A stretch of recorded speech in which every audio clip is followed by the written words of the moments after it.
നമസ്കാരം. കഴിഞ്ഞ കുറച്ച് നാളായി ചൈനയെ കൂട്ടുപിടിച്ച് ബംഗ്ലാദേശ് ഇന്ത്യക്കെതിരെ പ്രവർത്തിക്കുന്നത് നാം കണ്ടുവരുന്നുണ്ട്. എന്നാൽ അപകടം വരുമ്പോൾ അതിൽ നിന്നും കരകയറാൻ ഇന്ത്യയുടെ സഹായഹസ്തങ്ങൾ തന്നെ വേണ്ടിവന്നു എന്ന് തെളിയിക്കുന്ന വാർത്തകളാണ് ഇപ്പോൾ പുറത്തു വരുന്നത്. അതായത് ഇന്ത്യ ആക്രമിക്കുന്നവർക്ക് പോലും സഹായം ചെയ്യുന്നതാണ് ഇന്ത്യയുടെ രീതി. അതാണ് ഇവിടെയും സംഭവിക്കുന്നത്. കഴിഞ്ഞ ദിവസമാണ് ബംഗ്ലാദേശിലെ ധാക്കയിൽ, അതായത് ജൂലൈ 21 തിങ്കളാഴ്ച, ബംഗ്ലാദേശ് വ്യോമസേനയുടെ ഒരു പരിശീലന യുദ്ധവിമാനം ധാക്കയിലെ മൈൽസ്റ്റോൺ സ്കൂൾ ആൻഡ് കോളേജ് കെട്ടിടത്തിലാണ് ഇടിച്ചു കയറിയത്. ഇതിനെ തുടർന്ന്, അതായത് ഈ അപകടത്തിൽ 31 പേർ കൊല്ലപ്പെടുകയും കൊല്ലപ്പെട്ടവരിൽ 17 പേർ കുട്ടികളാണ്. ഈ അപകടത്തിൽ ഏകദേശം 100-ലധികം പേർക്ക് പരിക്കേറ്റു. ഈ അപകടത്തിൽപ്പെട്ടവരെ രക്ഷിക്കുന്നതിനായി ഇന്ത്യ മുന്നിട്ടിറങ്ങിയിരിക്കുകയാണ്. ഈ പ്രതിസന്ധി ഘട്ടത്തിൽ ബംഗ്ലാദേശിന് ഇന്ത്യ ആരോഗ്യരംഗത്തെ സഹായവുമായി എത്തിയിരിക്കുകയാണ്.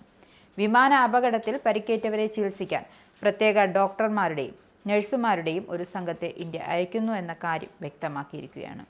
ഇന്ത്യൻ വിദേശകാര്യ മന്ത്രാലയമാണ് ഇക്കാര്യം വ്യക്തമാക്കിയിരിക്കുന്നത്.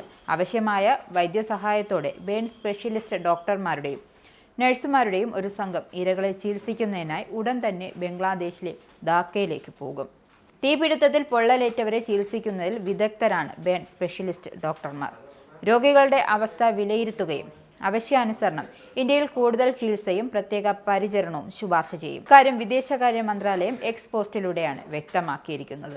അതേസമയം ധാക്കയിലേക്ക് പോകുന്ന സംഘത്തിൽ ഡൽഹിയിൽ നിന്നുള്ള 2 ഡോക്ടർമാരും ഉണ്ടെന്നാണ് പുറത്തുവരുന്ന വിവരം.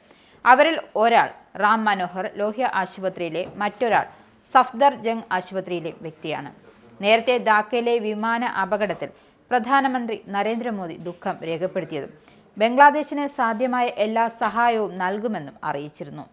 ധാക്കയിലുണ്ടായ ദാരുണമായ വിമാനാപകടത്തിൽ ജീവനും സ്വത്തിനും നഷ്ടമായതിൽ തങ്ങളുടെ ഞെട്ടലും ദുഃഖവും രേഖപ്പെടുത്തുന്നുവെന്നും അവരിൽ പലരും വിദ്യാർത്ഥികളായിരുന്നു. മരിച്ചവരുടെ കുടുംബങ്ങൾക്കൊപ്പമാണ് തങ്ങളുടെ അനുശോചനം.